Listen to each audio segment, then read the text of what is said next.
Boa tarde, sejam todos bem-vindos. Vamos iniciar mais uma aula nossa aqui na Faculdade de Medicina da UFG, no Telesaúde Goiás. Vou me apresentar para vocês, tem pessoas que ainda não me conhecem. Eu sou Giane Araújo, professora, psicóloga e psicoterapeuta.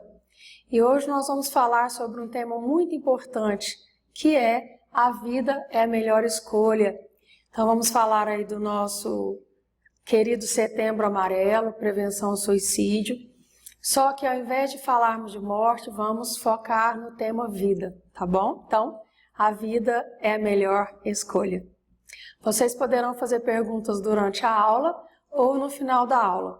Sempre eu começo a minha aula com algumas reflexões saudáveis e no final eu deixo todos os meus dados, telefone, e-mail, WhatsApp. Então vocês podem também deixar um recadinho, uma mensagem ou alguma pergunta para mim no final da aula ou posteriormente, tá bom? Sejam bem-vindos mais uma vez, boa tarde a todos. Vamos lá. Vamos começar então refletindo sobre essas questões. Por que a vida é a melhor escolha? Já pararam para pensar nisso? Qual é a importância de falarmos sobre o Setembro Amarelo? O que vem a ser o Setembro Amarelo? O que é realmente considerado, suicídio? Qual é a classificação do comportamento suicida? Será que realmente, depois da pandemia da Covid-19, o número de suicídios aumentou no mundo? E no Brasil? Será que esse número também aumentou? Outra questão importantíssima para a gente pensar. O que será que leva alguém a cometer o suicídio, a ter pensamentos suicidas, ideações suicidas e alguns, infelizmente, chegarem a cometer o suicídio? Quais são os fatores de maior risco? Quais são os sintomas depressivos mais associados ao suicídio? Todas essas são questões importantíssimas que a gente vai discutir no decorrer da nossa aula de hoje. Alguns mitos e verdades sobre o comportamento suicida, também vamos falar sobre isso. E quais são as características psicopatológicas mais comuns no estado mental do suicida? Quais são as fontes de apoio e onde buscar ajuda? Então eu quero dizer para vocês que antes de vir aqui ministrar essa aula, eu estudo muito, Eu me considero uma pessoa muito estudiosa, gosto de falar sobre esse assunto. Tentei, na medida do possível, trazer dados atualizados para vocês, tá? E falando um pouquinho de mim enquanto profissional, de manhã eu sou professora e psicóloga, trabalho na Secretaria Municipal de Educação em Aparecida de Goiânia. À tarde eu sou da Secretaria Municipal de Saúde, trabalho no CIPED, um lugar especializado em crianças e adolescentes. Tenho consultório particular, clínica mesmo, psicoterapia. E também faço outros trabalhos, ministro aulas de graduação, de pós-graduação. Então o que eu quero dizer para vocês é que eu amo a minha profissão. Se eu nascesse de novo, seria psicóloga e professora outra vez. E esse, no meu ponto de vista, é um tema fantástico para a gente discutir hoje. Um dos temas mais pedidos nesse mês de setembro, tá bom? Então vamos lá. Setembro Amarelo. Vamos falar um pouquinho então sobre esse tema suicídio.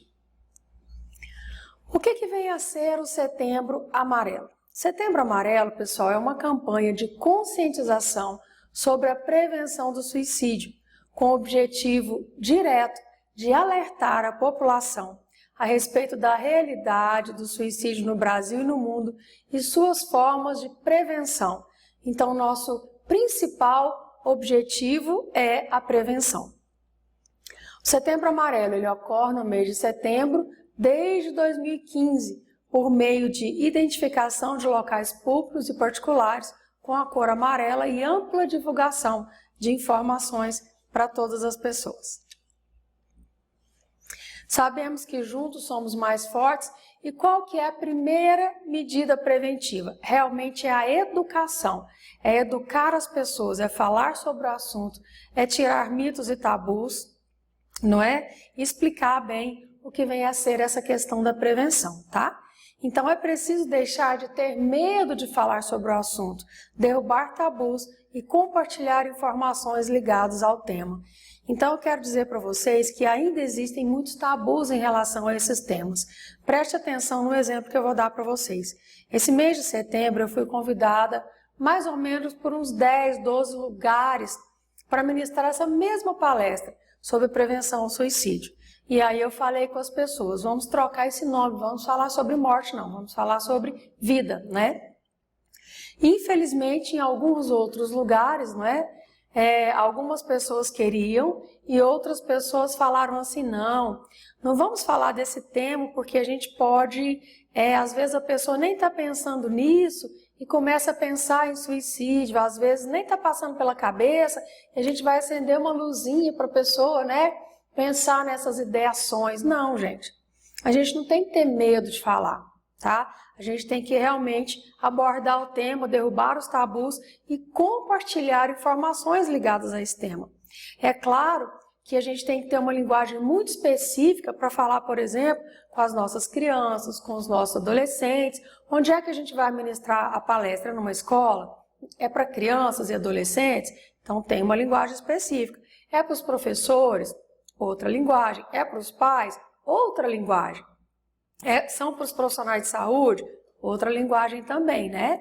Então é muito importante isso, mas precisamos quebrar os tabus, não tem que deixar de falar, não tem que ter medo de falar, nós temos que enfrentar, que é um assunto realmente muito sério, né? E que cada um de nós, está escrito aí, juntos somos mais fortes, se cada um de nós fizermos a nossa parte, nós com certeza teremos um mundo melhor. Então nós temos que olhar primeiramente para os nossos sentimentos, para os nossos pensamentos, para as nossas ações e também ajudar as pessoas que estão à nossa volta. Às vezes está do seu lado uma pessoa gritando socorro e você não está enxergando. Então aqui, durante a aula de hoje, eu vou falar alguns alertas para que você possa ajudar a si e ao próximo, tá bom? Então vamos lá. Primeira questão. Nós fomos, infelizmente, educados para falar e falar. Nós não fomos educados para ouvir, infelizmente, tá? Primeira coisa, ouça. Olha lá a figurinha, ó, ouça. Quando um amigo parece mais chato, é exatamente nesse momento que ele está precisando de você. Então, ó, aguce a sua escuta ativa. Primeira coisa. Respire, né? Viver é uma queda livre, aproveite a viagem. E fale, sobre aquilo que lhe dói. Olha o que está dizendo ali, tá tudo bem? A pessoa responde não. Então leva a sério o que a pessoa está querendo falar com você. Empreste o seu ouvido. Se você não tem muito o que dizer, não sabe o que dizer, se você consegue ouvir a pessoa, já está de bom tamanho. Empreste o seu ouvido. Tenha uma escuta ativa. É a primeira dica que eu dou a vocês hoje, tá certo? Todo mundo sabe disso, mas a gente precisa colocar em prática, né? O que é o suicídio? É um ato deliberado, intencional, de causar morte a si mesmo, iniciado e executado por uma pessoa que tem clara noção ou forte expectativa de que o desfecho seja fatal e resulte em sua própria morte. É um transtorno multidimensional que resulta de uma interação complexa entre fatores ambientais, fatores sociais, fatores fisiológicos, genéticos e biológicos. Então, quer dizer, é uma interação de fatores ali ocorrendo tudo junto e misturado, tá?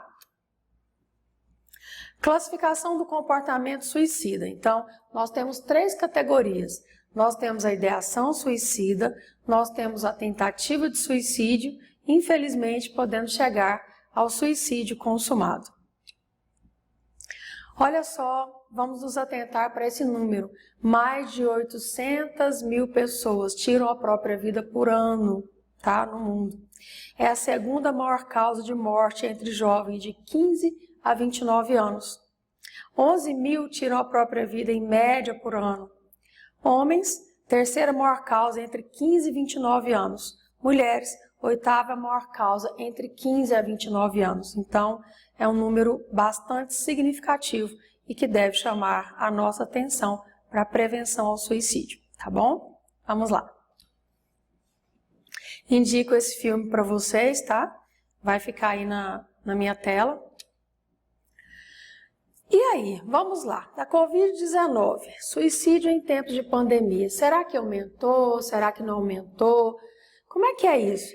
Eu quero dizer para vocês que eu pesquisei muito para falar sobre isso.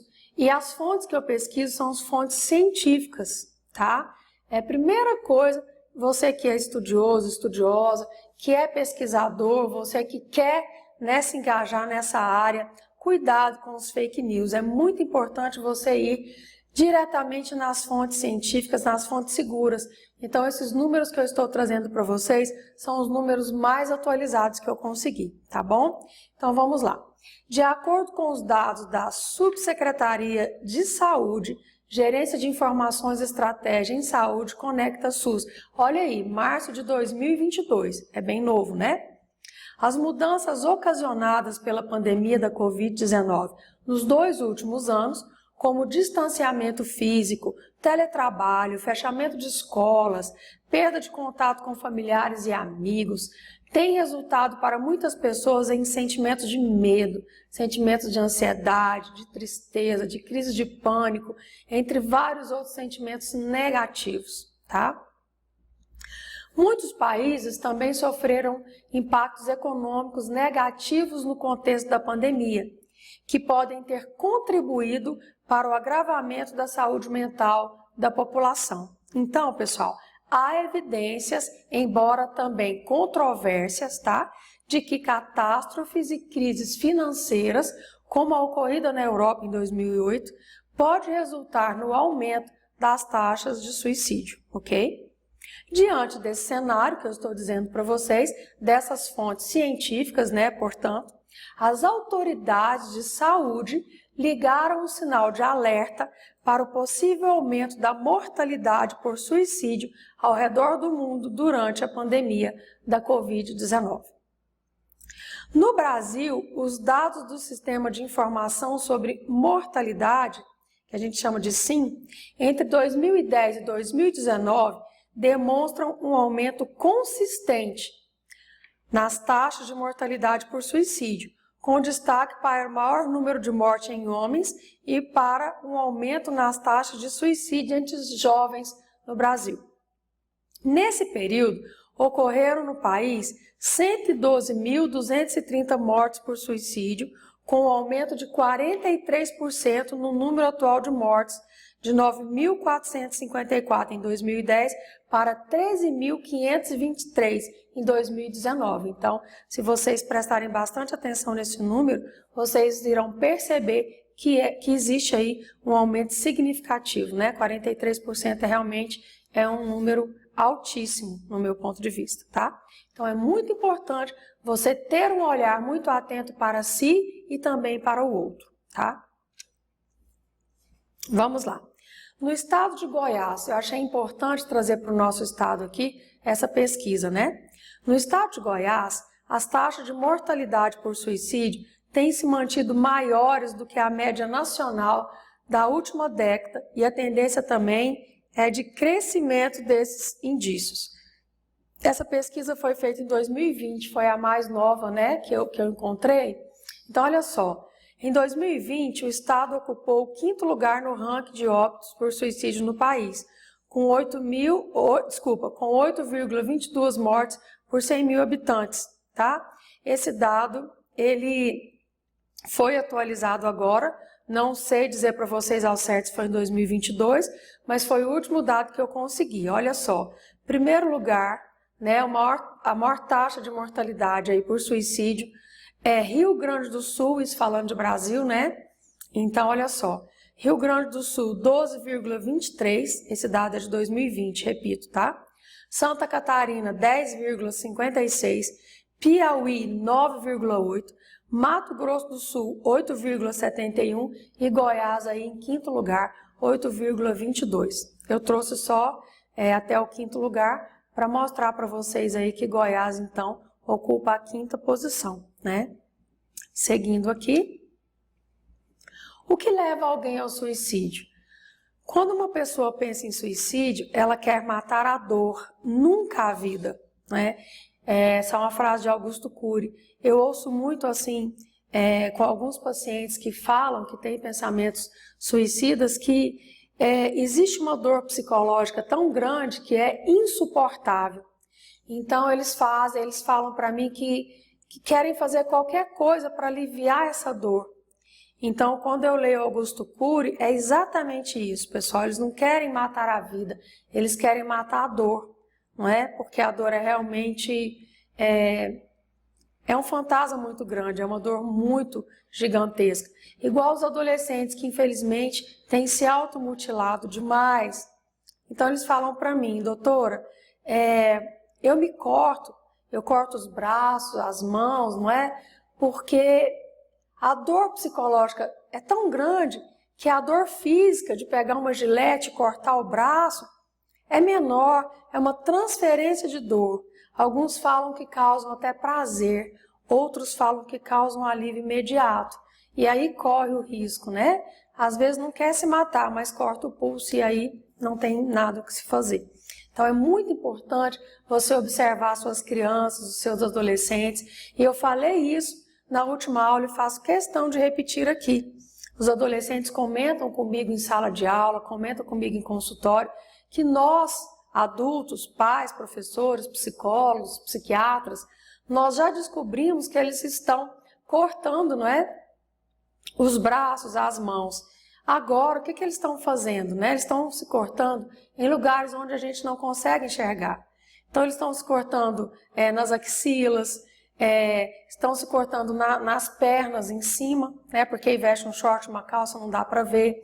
Então, pais, muito cuidado. Observe mais os seus filhos, não é? Mostre a eles, por meio de ações, que vocês são os melhores amigos, as melhores amigas deles, tá? Adote o seu filho, porque se você não adotar o seu filho, quem vai adotar? O traficante, a prostituição, né? O suicídio, e aí vai, tá? O comportamento suicida tem sido frequentemente associado a quadros de transtornos psiquiátricos, como a depressão, a esquizofrenia ou o abuso de álcool e outras drogas. Fatores de risco, vamos lá. Tentativa prévia de suicídio. Estima-se que 50% daqueles que se suicidaram já haviam tentado outras vezes, tá? Pacientes que passaram por tentativa previamente têm de 5 a 6 vezes mais chances de tentar novamente. Então, muito importante a gente prestar atenção nisso, tá? Doença mental. Suponham que muitas vezes as pessoas tenham uma doença mental não diagnosticada, frequentemente não tratada ou não tratada de forma adequada. Se destacam principalmente a depressão, transtorno bipolar, alcoolismo e abuso, dependência de outras drogas, transtorno de personalidade e esquizofrenia.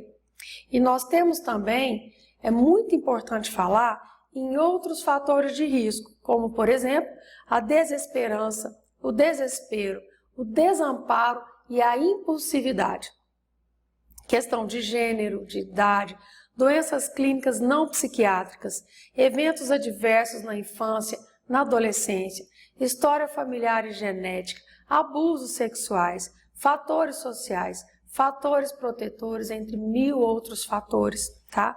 Então, às vezes a pessoa chega para conversar com você e você fala, nossa, mas que pessoa chata, que pessoa melancólica, que pessoa depressiva, meu Deus, já tenho os meus problemas, ainda tenho que ouvir problemas dos outros. Gente, já pensou que maravilha você que está aí do outro lado da telinha, você profissional da saúde, quer seja profissional da saúde ou não, estudante, né? Salvar uma vida, saber que você pôde colaborar para salvar uma vida. Então, falo de novo o que eu falei no início da nossa aula. Tenha uma escuta ativa, tenha um olhar clínico, tanto para você quanto para as pessoas que estão ao seu redor, tá bom? Esse é o maior alerta de hoje. Depressão e suicídio. Sintomas depressivos mais associados ao suicídio são prejuízo da autoestima, sentimentos de desesperança e incapacidade de enfrentar e resolver problemas. Esses sintomas podem não estar presentes no início do quadro, mas à medida que a depressão vai se tornando mais grave, a baixa autoestima vai piorando, vão surgindo sentimentos de inutilidade e progressivamente o indivíduo vai ficando mais desesperado. E tem pessoas que são tão impulsivas, né, que agem sem pensar e depois pode ser tarde demais. Quero contar um caso para vocês, né, sem citar nomes nem nada, eu posso contar. Eu estava trabalhando aqui na Faculdade de Medicina da UFG, há alguns anos atrás, bem no início da pandemia, e eu atendi uma pessoa que, infelizmente, a pessoa tinha arma em casa, tá? E a pessoa estava com suspeita de estar com a Covid, suspeita, tá? E a pessoa entrou em pânico, porque foi bem no início, um dos primeiros casos. E a pessoa achou que ia morrer, quer dizer, ela nem sabia se estava ou não com a Covid-19. E eu atendendo, monitorando essa pessoa, né, aqui pelo Telesaúde Goiás, né, pelo telefone. E essa pessoa me disse, falou, olha, eu sou uma pessoa muito impulsiva, eu tenho arma em casa, eu não aguento esperar o momento do resultado, se eu estou com a Covid ou não. Eu já sei que eu vou morrer, então eu não vou esperar, eu vou tirar minha própria vida. Então veja bem, olha o tamanho do desespero, né? Então nesse caso a gente teve que acionar aí o pessoal do Programa da Saúde da Família, fazer uma visita para a pessoa, realmente a pessoa estava em depressão profunda, tinha arma em casa mesmo, era tudo verdade. E nós conseguimos salvar a vida dessa pessoa. E quer saber mais, pessoal? A pessoa não estava com a Covid-19. Acredita? Né? Não estava. Estava com suspeita. Né? Era apenas uma gripe. E a pessoa ia tirar a própria vida, porque não conseguia esperar o resultado da Covid-19. Então, eu atendi vários casos assim que a pessoa desesperava com o possível diagnóstico da Covid. Tá? Então, às vezes a pessoa perde o emprego e pensa, meus filhos vão passar fome, eu não quero ver meus filhos, né, passando fome, eu vou tirar minha própria vida. Ou então, eu sou um peso para a sociedade, não é? Então a sociedade vai ficar muito melhor sem mim. A gente ouve muito isso, né? Então vamos ouvir, vamos encaminhar as pessoas. No final da aula de hoje eu vou falar para onde é que vocês podem encaminhar essas pessoas que serão atendidas, portas abertas imediatamente, tá bom? Então vamos lá. Mitos e verdades sobre comportamento suicida. As pessoas que falam em suicídio não cometem suicídio? Gente, olha só, em psicologia, em psiquiatria, falando em saúde mental, não existe receita para bolo. Ah, a pessoa que fala em suicídio não comete suicídio. Não é bem assim. Pessoas podem cometer o suicídio caladinhas, sem nunca ter falado. Mas pessoas podem falar, vou cometer o suicídio, vou cometer o suicídio. E um dia realmente cometer o suicídio. Então, muito cuidado para esses mitos e essas verdades, tá? Próximo mito e verdade. Quando uma pessoa pensa em suicidar, terá risco de suicídio para o resto da vida? Gente, a pessoa, todos nós, né? Passamos por momentos difíceis, momentos equilibrados, momentos mais fáceis. Eu quero dizer a vocês que a vida é uma eterna roda gigante. Vai ter momentos na vida que você vai estar lá no topo da montanha, né? No auge, tá tudo lindo, tá tudo maravilhoso, bacana demais. Vai ter outros momentos que você vai estar na roda gigante lá embaixo, no fundo do poço. E vai ter outros momentos que você vai estar ali no meio da roda gigante, no estágio que eu chamo de equilíbrio, tá? Então vamos responder essa pergunta. Quando uma pessoa pensa em suicidar, terá risco de suicídio para o resto da vida? Pode ser que sim. Se ela um dia pensou, pode voltar a pensar? Pode voltar a pensar. Pode ser curada? Também pode. Então, muito cuidado com esses mitos e com essas verdades. Quando o indivíduo mostra sinais de melhora ou sobrevive a uma tentativa de suicídio, está fora do perigo? Claro que não. Volto aí à nossa roda gigante. A pessoa pode ir lá para cima, mas pode voltar no fundo do poço novamente. Então, todo cuidado é necessário. Se uma pessoa se sentia deprimida e pensava em suicídio, em um momento seguinte para se sentir melhor, normalmente significa que o problema já passou. Nem sempre. Muito cuidado. Temos que ter o olhar clínico para essa pessoa sempre. Bom, vamos continuar então. Características psicopatológicas comuns, não é? No estado mental do suicida. Primeira coisa que a gente vê muito, ambivalência. O que vem a ser então essa ambivalência? Pessoal, a ambivalência é o desejo de viver e o desejo de morrer. Esse desejo de viver e esse desejo de morrer batalham sempre juntos ali numa gangorra na mente desses indivíduos suicidas. Há uma urgência de sair da dor de viver e um desejo de viver ao mesmo tempo. Então, para ele é tudo muito confuso, há uma confusão mental muito grande. Existe também uma impulsividade muito grande. O impulso para cometer suicídio é transitório e dura alguns minutos ou algumas horas. É usualmente desencadeado por eventos negativos no dia a dia e isso pode voltar constantemente, tá? Existe também uma rigidez muito grande, tá? Pessoas suicidas pensam de forma rígida e de forma drástica, tá bom? Então é importante observar então a ambivalência, a impulsividade e a rigidez. Vamos lá. Quais são os principais sentimentos de uma pessoa suicida? Tristeza, depressão, solidão, desesperança, desamparo, autodesvalorização, tá? Baixa autoestima, sentimentos de menos-valia, tudo isso, tá? E pensamentos? Pensamentos são, eu preferiria estar morto, eu não posso fazer mais nada, eu cansei de viver, eu não aguento mais, eu sou um perdedor, eu sou um peso para a sociedade, eu sou um peso para os outros vão ser muito mais felizes sem mim, ninguém vai sentir minha falta, um peso a menos para o mundo, são sentimentos e pensamentos assim. Comportamentos sugestivos de desinteresse social, isolamento e afetos negativos. Presta atenção nessas imagens, olha a primeira lá, né?